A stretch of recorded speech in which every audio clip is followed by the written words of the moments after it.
Él caminó hacia los inmensos jardines de la propiedad no para oponerse a la boda, sino para decir un último adiós en silencio. Pero cuando el despiadado líder del sindicato Thorne encontró a su ex prometida llorando en la suite nupcial, aferrándose al vientre con el vestido de novia destrozado, el evento social del año en Miami se convirtió en una masacre a punto de estallar. La invitación a la boda había llegado hace 3 semanas. Fue deslizada por debajo de las puertas de acero reforzado del penthouse de Elias Thorne como una sentencia de muerte impresa en papel de lino color crema. Las letras doradas anunciaban la unión de la abogada Sofía Reyes y el carismático senador de Florida, Julian Vance. Elias se había quedado mirando ese pedazo de papel hasta que las letras se volvieron formas sin sentido. No la había quemado, no la había tirado a la basura. La había dejado sobre su escritorio de caoba como un recordatorio diario del mayor fracaso de su vida. Elias era un hombre que operaba en las sombras. Era un rey sin corona que controlaba los puertos comerciales de Miami con mano de hierro y mantenía a los políticos de la ciudad bajo su control absoluto. Estaba acostumbrado a conseguir exactamente lo que quería. Pero lo que más había querido en este mundo era a Sofía, y él mismo había sido el culpable de alejarla. Ella era una civil. Una brillante abogada de inmigración que trabajaba para una organización sin fines de lucro. Era feroz, inquebrantable y estaba completamente libre de la oscuridad que manchaba el mundo de Elias. Durante 2 años habían construido la mentira más hermosa y frágil del mundo, viviendo juntos en un oasis de paz. Pero la realidad de su imperio criminal finalmente los alcanzó. Un coche bomba destinado a Elias había estallado a solo 15 metros de donde Sofía estaba parada. Después de esa noche de terror, Elias no luchó cuando ella empacó sus maletas. La dejó salir de su penthouse para que pudiera tener una vida segura. La dejó caminar hacia los brazos de una estrella política en ascenso, un hombre cuyo historial público era tan impecable como los trajes de lino blanco que usaba en sus conferencias de prensa. Ahora, mientras la camioneta blindada de Elias se detenía frente a las enormes puertas de hierro de una histórica mansión frente al mar en Vizcaya, el ambiente se sentía pesado. El calor húmedo de Miami anunciaba una tormenta tropical. Elias se ajustó los puños de su traje negro hecho a medida. Mateo, su segundo al mando, lo miró por el espejo retrovisor con evidente preocupación. Le dijo en voz baja que no tenían que hacer eso, que podían dar la vuelta, regresar a la ciudad y dejar que el senador tuviera su gran día. Elias respondió con una voz áspera y profunda que exigía obediencia inmediata. Le dijo a Mateo que le había prometido a Sofía que siempre velaría por ella. Aseguró que solo estaba allí para confirmar que ella estuviera sonriendo, y que una vez que la viera caminar hacia el altar, se irían para siempre. Mateo escaneó el perímetro y notó que la seguridad del senador era extrema. Había policías fuera de servicio y contratistas privados con auriculares, y todos los estaban mirando. Elias le restó importancia y salió del vehículo. El aire de la tarde era asfixiante, cargado con el olor del océano y la abrumadora fragancia de las 10.000 orquídeas blancas que Vance había importado para la ocasión. Mientras Elias subía la gran escalera de piedra hacia los jardines botánicos, la atmósfera cambió drásticamente. El suave murmullo de los cuartetos de cuerda y el tintineo de las copas de champán vacilaron. La alta sociedad de la ciudad, los jueces, los donantes de campañas y las figuras públicas se apartaron como si vieran a un fantasma. Todos sabían quién era Elias Thorne, y lo más importante, sabían de lo que era capaz. La pura audacia de su presencia en la boda del senador fue suficiente para robar el oxígeno del lugar. Elias los ignoró a todos. Sus ojos oscuros y calculadores barrieron el inmenso lugar. La opulencia era sofocante. Las estructuras de cristal reflejaban una luz fría y artificial sobre las filas de sillas doradas. Era un tipo de perfección estéril y prefabricada. No encajaba con Sofía en absoluto.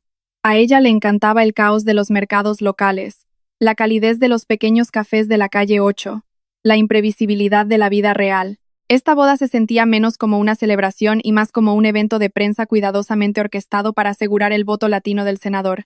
Se movió hacia la parte trasera del jardín, apoyándose contra una columna de piedra, cruzando los brazos sobre el pecho. Era un espectro rondando una vida que ya no le pertenecía. Miró su reloj. La ceremonia debía comenzar en 20 minutos. Sin embargo, había una energía extraña y nerviosa ondulando entre los coordinadores del evento. Las damas de honor con vestidos color lavanda susurraban frenéticamente cerca del altar. El jefe de campaña de Vance caminaba de un lado a otro cerca de los arcos de entrada, escribiendo furiosamente en su teléfono, con el sudor perlando su frente. Algo andaba muy mal. Los instintos de Elias, afilados por décadas de sobrevivir a traiciones y atentados, se encendieron de inmediato. El ritmo de la habitación estaba roto. El mismísimo senador Julian Vance no aparecía por ningún lado. Sin decir una palabra a los guardias de seguridad que lo vigilaban, Elías se separó de la columna. No sabía que lo alejaba de la multitud. Solo sentía que un hilo invisible lo tiraba hacia el ala este de la mansión, donde se encontraban las suites nupciales privadas. Se movió con la gracia de un depredador. Sus pasos eran completamente silenciosos sobre los antiguos pasillos de piedra. Dos de los hombres de seguridad privada del senador se interpusieron en el pasillo, levantando las manos para bloquear su camino. Uno de ellos le advirtió que esa área estaba restringida. Elías ni siquiera redujo la velocidad. Agarró al hombre por la solapa de su traje, empujándolo brutalmente contra la pared con fuerza suficiente para agrietar el yeso, mientras su otra mano se disparaba, atrapando al segundo guardia por la garganta. Le susurró que tomaran una siesta, con los ojos muertos y sin parpadear. El segundo guardia se atragantó, arañando inútilmente el agarre de hierro de Elías. Un segundo después, Mateo, que había seguido a su jefe en silencio, se acercó y le dio un golpe seco en la nuca al hombre. Ambos guardias cayeron inconscientes al suelo. Elías le ordenó a Mateo que mantuviera el pasillo despejado y continuó avanzando. Las pesadas puertas de madera a lo largo del pasillo estaban firmemente cerradas, pero al final del corredor, la puerta del invernadero privado estaba ligeramente entreabierta. Desde el interior de la suite, Elías escuchó un sonido que hizo que la sangre se le helara en las venas. Era un sollozo ahogado, silencioso, un sonido de absoluta y aplastante desesperación. Elías empujó la puerta. La suite nupcial era una zona de guerra de cristales rotos y orquídeas pisoteadas. Pedazos de tul rasgado estaban esparcidos por el suelo de mármol. En el centro de la devastación, acurrucada contra un tocador antiguo, con las rodillas fuertemente apretadas contra su pecho, estaba Sofía. Se estaba ahogando en un mar de seda arruinada. El corpiño de su vestido estaba desgarrado, deslizándose peligrosamente por sus hombros pálidos. Su cabello oscuro, que normalmente caía en ondas salvajes, estaba recogido con severidad, aunque varios mechones se habían escapado para pegarse a sus mejillas empapadas en lágrimas. Pero no fueron las lágrimas lo que hizo que el corazón de Elías se detuviera. Fue la forma en que los brazos de Sofía estaban envueltos protectoramente alrededor de su vientre. Elías pronunció su nombre con una voz más suave de lo que había sido en 8 meses. Ella se estremeció violentamente y levantó la cabeza de golpe. El pánico se tragó de inmediato el breve destello de alivio en sus grandes ojos. Sofía retrocedió asustada hasta que su espalda chocó contra la pared. Le preguntó con la voz quebrada qué estaba haciendo allí, diciéndole que no podía estar en ese lugar. Le advirtió que si Julián lo veía, todo empeoraría. Elías avanzó lentamente hacia la habitación, levantando las manos para demostrar que no tenía intención de hacer daño. Le respondió que Julián estaba afuera sonriendo para las cámaras. Sus ojos escanearon los restos de la habitación, absorbiendo el vidrio roto y las sillas volcadas. Entonces, su mirada se detuvo en un bolso volcado en el suelo. Varias fotografías impresas se habían derramado sobre la alfombra. Eran imágenes de un ultrasonido. Las pequeñas formas en blanco y negro revelaban una verdad innegable. El silencio en la habitación se volvió absoluto. Elías sintió que la tierra se inclinaba sobre su eje. Miró las fotos y luego miró de nuevo a Sofía, notando por primera vez la ligera e imperceptible redondez de su estómago, que hasta ese momento había estado perfectamente oculta por el pesado vestido. Le dijo que estaba embarazada. Las palabras salieron de su boca pesadas y metálicas. Sofía cerró los ojos con fuerza, mientras nuevas lágrimas caían por sus pestañas. Asintió frenéticamente. Le suplicó a Elías que se fuera, diciéndole que no entendía lo que estaba pasando. Elías le dio la razón, admitiendo que no entendía nada. Cruzó la habitación en 2 largas zancadas, arrodillándose en medio de los cristales rotos, ignorando cómo cortaban la costosa tela de sus pantalones. Extendió la mano para consolarla, pero cuando sus dedos rozaron el antebrazo desnudo de Sofía, ella retrocedió con un agudo silbido de dolor. Elías se congeló. Con extrema suavidad, pero con una fuerza inamovible, tomó el brazo de ella y apartó la manga de seda rota. Horribles moretones de color púrpura oscuro florecían en su piel. Tenían la forma perfecta del agarre de la mano de un hombre grande. Eran recientes, estaban inflamados, contaban una historia que encendió un fuego homicida y helado en el pecho de Elías. Preguntó en un susurro aterrador quién le había hecho eso. Su voz no se elevó. Bajó a un tono muerto, el tono del ejecutor del cártel Thorn. Preguntó directamente si el senador le había puesto las manos encima. Sofía intentó apartarse, con un sollozo atrapado en la garganta. Le suplicó que se detuviera, diciéndole que la situación era muy complicada. ¿Complicada? Los ojos de Elías se encendieron y su moderación de hierro se rompió por completo. Le dijo que ese hombre la había lastimado y que no habría nada complicado en lo que él estaba a punto de hacerle. Le juró que iba a salir a ese jardín, lo iba a arrastrar fuera del altar y lo iba a desmantelar pedazo a pedazo. Sofía se abalanzó hacia adelante, agarrando las solapas del traje de Elías con una fuerza desesperada. Le dijo que no podía hacerlo, porque si tocaba a Julián, su hermano Carlos iría a una prisión federal. Elías se detuvo. Su furia cruda se enfrió en un hielo táctico y afilado. Tomó el rostro de ella con sus manos grandes, limpiando suavemente las lágrimas de sus mejillas magulladas. Le pidió que le contara todo. Quería saber por qué Carlos iba a ir a prisión y por qué ella se iba a casar con un hombre que la golpeaba. Sofía dejó escapar un suspiro tembloroso. Explicó que la oficina del senador había lanzado una investigación sobre los fondos de ayuda a inmigrantes. Faltaban millones de dólares. Julián había manipulado las pruebas para que todo apuntara a la clínica legal donde trabajaba su hermano Carlos. El verdadero culpable había huido del país. Julián tenía la evidencia fabricada. Le había dicho a Sofía que necesitaba asegurar el voto de la comunidad hispana para su reelección. Necesitaba una esposa hermosa, latina y respetada para construir una imagen de hombre de familia impecable. La había chantajeado. Le prometió que si ella sonreía para las cámaras y se casaba con él, destruiría la evidencia contra su hermano. La mandíbula de Elías se tensó. Preguntó por el bebé. Sofía soltó una risa amarga y ahogada. Le confesó que Julián y ella nunca habían dormido juntos, que él no la deseaba, que solo quería el trofeo público. Pero esa misma mañana, ella había descubierto que estaba embarazada, y las fechas no mentían. Elías se quedó completamente inmóvil. Miró profundamente a los ojos de Sofía. El recuerdo de una noche de tormenta en un hotel de Chicago lo golpeó de repente. Había sido hace exactamente 4 meses y medio. Una noche imprudente y apasionada antes de que el peligro de su mundo los obligara a separarse nuevamente. Elías respiró hondo, con el corazón martillando violentamente contra sus costillas. Le preguntó en un susurro si el bebé era suyo. Sofía tembló. Le dijo que pensaba que solo estaba ganando peso por el estrés de la boda, pero que ya tenía 18 semanas. Le confirmó llorando que el bebé era de él, que era de los dos. Un silencio pesado y profundo cubrió la habitación. Elías Thorne, un hombre que comandaba un ejército de criminales, estaba completamente paralizado. Iba a ser padre. Miró hacia la pequeña curva debajo de la seda destruida. Una feroz y aterradora ola de instinto protector rugió por sus venas. Sofía continuó hablando, temblando de miedo. Le contó que Julián había entrado a la habitación hacía 20 minutos, que había visto las fotos del ultrasonido y se había vuelto loco. La golpeó y le dijo que iba a caminar por ese pasillo sin importar nada.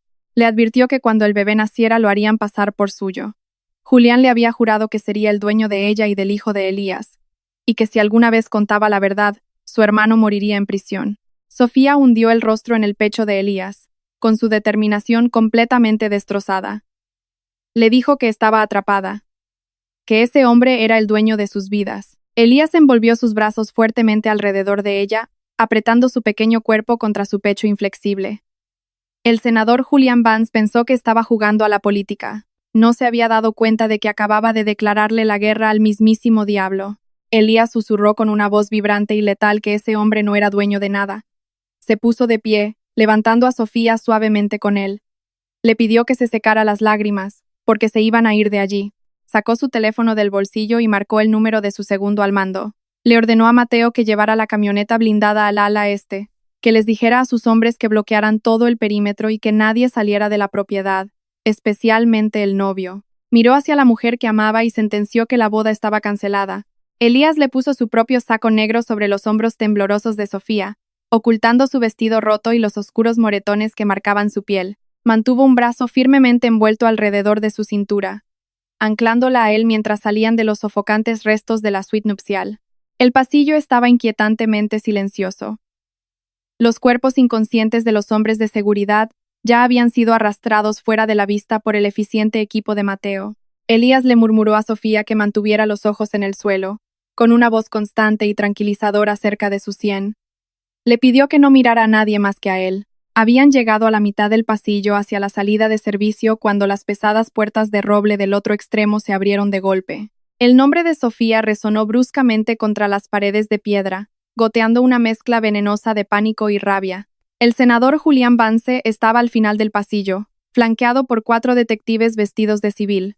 Eran hombres que supuestamente servían a la ciudad de Miami, pero que claramente estaban en la nómina privada del político. La chaqueta blanca del esmoquín de Julián estaba desabrochada, y su perfecta sonrisa de candidato había sido reemplazada por un gruñido contorsionado. Exigió saber a dónde creían que iban, marchando hacia adelante. Sus ojos se clavaron en Elías, y por una fracción de segundo, la fachada arrogante del político se resquebrajó. Sabía exactamente quién era Elías Thorne. Todos los que tenían poder en Florida lo sabían. Julián le ordenó a Elías que quitara las manos de su prometida. Le gritó que no tenía jurisdicción allí, que era un evento privado fuertemente custodiado por la policía. Elías no dejó de caminar, ni siquiera se inmutó. Solo apretó su agarre sobre Sofía, moviéndose con la gracia lenta y deliberada de un depredador alfa rodeando a su presa. Mateo se materializó de un pasillo contiguo, seguido en silencio por 3 de los ejecutores más letales del sindicato Thorne. No sacaron sus armas. No lo necesitaban. El aura aterradora de violencia pura que proyectaban hizo que los detectives de Julián llevaran instintivamente las manos a sus fundas, congelándose en la incertidumbre. Elías declaró con una voz peligrosamente baja, que cortó la tensión como una cuchilla, que ella no era su prometida. Le advirtió a Vance que no habría boda ese día, porque la novia acababa de darse cuenta de que se iba a casar con un hombre muerto. Julián soltó una risa áspera e incrédula, aunque una gota de sudor rodó por su frente perfectamente peinada. Le preguntó si estaba amenazando a un funcionario público, advirtiéndole que lo encerraría en una prisión de máxima seguridad antes de que comenzara la recepción. Luego miró a Sofía y le ordenó que se acercara, preguntándole si había olvidado la conversación que tuvieron esa mañana sobre su hermano Carlos. Sofía tembló, sus dedos clavándose en la tela de la camisa de Elías. Susurró el nombre de Julián, con el terror atrapado en la garganta. Elías la interrumpió suavemente, clavando sus ojos oscuros en los de Julián. Le informó que Carlos Reyes estaba actualmente sentado en una casa de seguridad en Los Cayos de Florida, protegido por sus hombres. Le dijo que había sido recogido hacía 20 minutos de la clínica y que estaba bebiendo un café completamente a salvo de sus órdenes de arresto corruptas. Julián se detuvo en seco. El color desapareció de su rostro. Tartamudeó que estaba mintiendo, que sus hombres lo estaban vigilando. Elías lo corrigió con calma, sacando un elegante teléfono negro de su bolsillo. Le explicó que los hombres del senador habían sido reasignados a una dirección falsa en Hialeah, cortesía de una denuncia anónima repentina sobre una red de narcóticos, una denuncia que la propia gente de Elías había hecho. Le dijo a Julián que ya no tenía ninguna ventaja, que no tenía nada. Julián escupió con desesperación, diciendo que él tenía la evidencia. Mencionó las cuentas en el extranjero y los fondos desviados a una empresa fantasma en las Bahamas, asegurando que la firma de Carlos estaba en los documentos de transferencia. Amenazó con filtrar todo a la prensa nacional antes de la medianoche para arruinar a la familia de Sofía. Elías finalmente dejó de caminar. Se paró a 3 metros de distancia del senador. Una sonrisa fría y aterradora tocó las comisuras de los labios del jefe del bajo mundo. Era una sonrisa que siempre precedía a la caída de sus enemigos. Le preguntó en voz baja si se refería a la empresa fantasma registrada bajo el nombre de Apex Logistics. Julián se congeló, conteniendo la respiración. Elías le preguntó si realmente pensaba que un simple político podía lavar $4 millones de dinero del gobierno en las narices del sindicato Thorne sin que ellos se dieran cuenta. La voz de Elías resonó en el pasillo, pesada y con una autoridad letal. Le reveló que su equipo financiero había rastreado ese dinero hacía 3 meses. Le dijo que sabían perfectamente que Carlos no lo había robado. Sabían que había sido Julián. Sofía jadeó, mirando a Elías en estado de shock. Julián gritó que eso era mentira, con la voz quebrada. Miró a sus detectives, que ahora intercambiaban miradas nerviosas. Les ordenó que arrestaran a Elías de inmediato. Elías se dirigió a los detectives armados con absoluta calma. Les preguntó si estaban seguros de querer hacer eso. Les informó que hacía 10 minutos. Sus hombres habían violado los servidores encriptados del banco en las Bahamas. Habían vaciado las cuentas de Apex Logistics. Habían tomado cada centavo de los fondos robados y los habían devuelto directamente a la tesorería del Estado bajo una donación anónima. Pero se habían quedado con los registros de transacciones. Los registros que mostraban la dirección de red personal de Julián Vance autorizando el robo original. La boca de Julián se abrió, pero no salió ningún sonido. Su pecho subía y bajaba mientras la destrucción absoluta de su vida se materializaba ante sus ojos. Elías continuó, con una voz desprovista de piedad. Le dijo que necesitaba un chivo expiatorio, que había incriminado a un hombre inocente, y luego había usado la vida de su hermana como garantía para construir su imperio político. Y lo peor de todo, le había puesto las manos encima a la mujer que él amaba.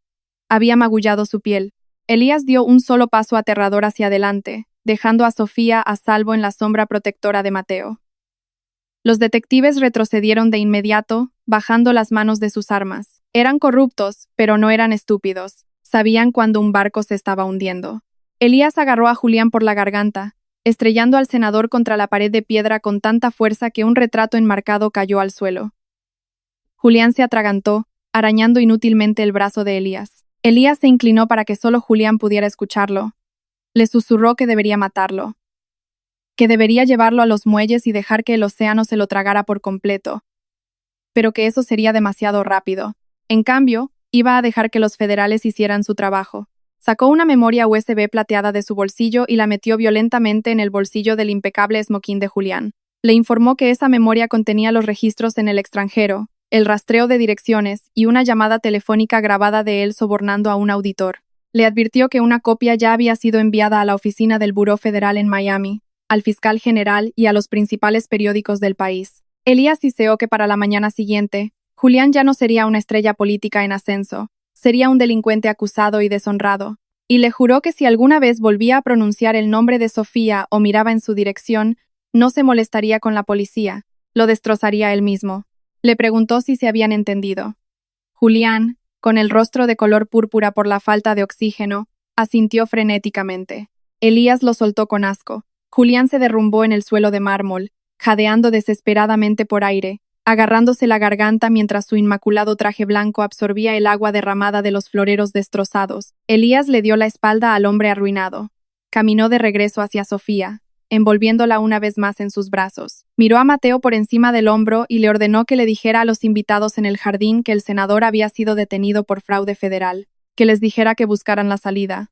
La tormenta estalló justo cuando la camioneta blindada se incorporó a la autopista interestatal. Las pesadas cortinas de lluvia lavaban la ciudad de Miami. Dentro de la cabina insonorizada, el caos del mundo se desvaneció en un zumbido sordo y distante. Sofía estaba sentada en el lujoso asiento de cuero, con la calefacción encendida sobre su cuerpo tembloroso. Las capas asfixiantes de su vestido de novia habían sido desechadas en el maletero. Ahora estaba envuelta en un suéter suave y grande que Elías guardaba en el auto. Apoyó la cabeza contra la ventana polarizada, viendo cómo el horizonte de la ciudad se encogía en el espejo retrovisor. Por primera vez en 3 meses podía respirar. El peso aplastante del chantaje de Julián, el terror del inminente arresto de su hermano, la absoluta desesperación de su matrimonio forzado, todo se había evaporado en el lapso de 30 minutos. Todo había sido reemplazado por la gravedad aterradora e inspiradora del hombre sentado a su lado. Elías estaba sentado en silencio, con sus anchos hombros relajados. Se sirvió un poco de licor en un vaso de cristal, pero recordando el embarazo, no le ofreció a ella. En cambio, le entregó una botella de agua fría. Le pidió suavemente que bebiera, diciéndole que necesitaba mantenerse hidratada. Sofía tomó la botella, y sus dedos rozaron los de él. Los moretones oscuros y frescos en su brazo destacaban crudamente contra la tela clara del suéter.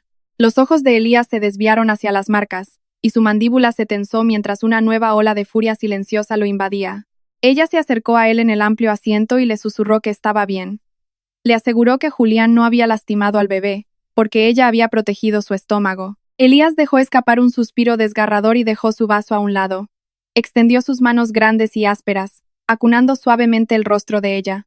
Buscó en sus ojos el miedo que solía vivir allí cuando lo miraba, el miedo a su mundo, a su violencia.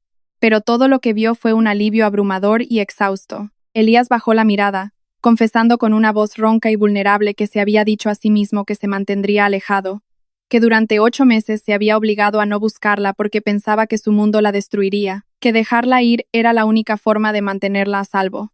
Bajó la mirada hacia su vientre, con la mano flotando vacilante sobre la tela del suéter. Sofía bajó la mano, cubriéndola de él con la suya, y presionó su palma firmemente contra la pequeña y casi imperceptible curva donde crecía su hijo. A Elías se le cortó la respiración.